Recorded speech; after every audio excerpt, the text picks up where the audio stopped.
साड़ी पर जूस गिरा था और मैं दोबारा नहाने गई थी। तुम चने कुकर में चढ़ाकर मेरे पास। हर जगह एक ही ट्रेंड चल रहा है, रसोड़े में कौन था, रसोड़े में कौन था।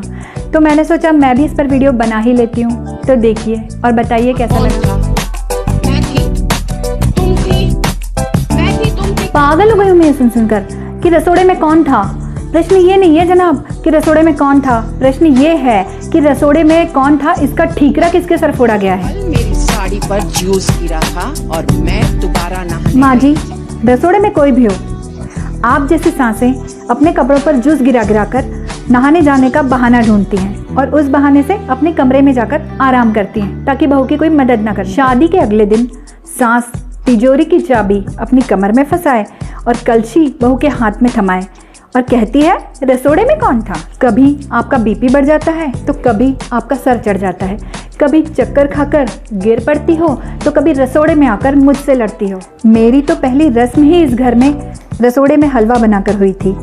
उस दिन के बाद से मेरी सुबह रसोड़े में होती है तो मेरी रात भी रसोड़े में हो जाती है। और अगर गलती से सोने चली भी जाऊं तो रात में याद आता है कि चने गलाना है, फिर से उठकर रसोड़े में आ जाती हूँ और चने गलाती हूँ। सुबह अगर उठने में देर हो जाए तो रसोड़े में बर्तन गिरा गिरा कर आप मुझे जगाती हैं और फिर दिन भर ऐसा जताती हैं जैसे मैंने कोई बहुत बड़ा गुनाह कर दिया हो।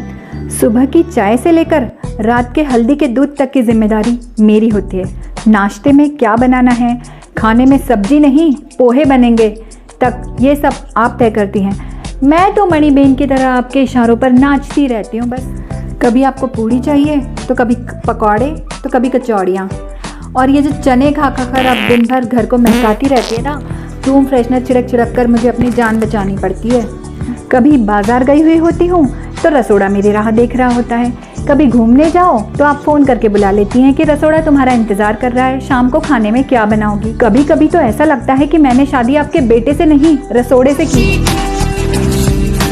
कुकर में से चने निकाल दिए और खाली कुकर गैस पर चढ़ा। और हाँ, इस बार मैंने चने कुकर में से निकालकर फेंक दिए थे क्योंकि मुझे पनीर खाना था। समझिए आप। बस मेरी ये इच्छा भी आपको रास नहीं आई और सारी दुनिया को चिल्ला चिल्ला कर बता दिया कि रसोड़े में कौन था। ट्विटर, इंस्टाग्राम और न्यूज़ चैनल वालों से लेकर बड़े बड़े दिग्गज नेता भी पूछ रहे हैं कि रसोड़े में कौन था। कल मेरे साड़ी पर जूस गिरा था और मैं नहाने गई थी।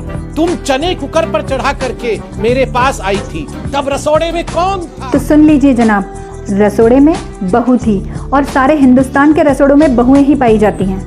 तो कैसा लगा आपको एक हिंदुस्तानी बहू का फ्रस्ट्रेशन। दोस्तों, आपको मेरा ये वीडियो पसंद आया हो तो इस चैनल को सब्सक्राइब कर लीजिए और इस वीडियो को लाइक और शेयर कीजिए।